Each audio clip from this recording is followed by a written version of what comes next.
বন্ধুরা, কেমন আছো তোমরা? তোমাদের জন্য নিয়ে এসেছি আজকে আরেকটি নতুন ছড়া। ছড়াটির নাম এই ছবিটাই। তোমাদের ছড়াটি কেমন লাগে তোমরা কমেন্ট করে আমায় জানাবে। কেমন?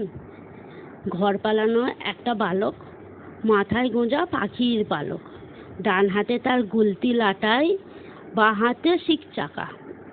রোদের পাহাড় মাথায় করে বেপরোয়া ছুটছে জোরে, কুকুর বেড়াল মনীষীহীন শান্ত দুপুর খাঁখা। ছুটতে ছুটতে থামলো এসে আকাশ মাটির প্রান্ত দেশে, হাতছানিতে ডাক দিল এক ঢেউ ছলছল নদী।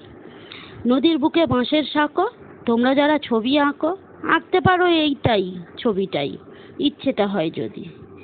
আর না হলে আঁকতে পারো একটা ছেলে 10 কি 12 গাছের থেকে আনছে পেরে জ্যান্ত পাখির ছানা, কিংবা কারোর বাড়িতে ছাতে সারা দুপুর গুলতি হাতে।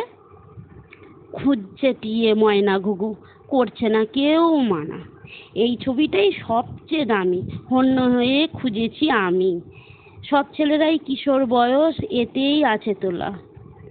হাওয়ায় ভাসা উড়াল পাখি, ডানায় রোদের মাখামাখি।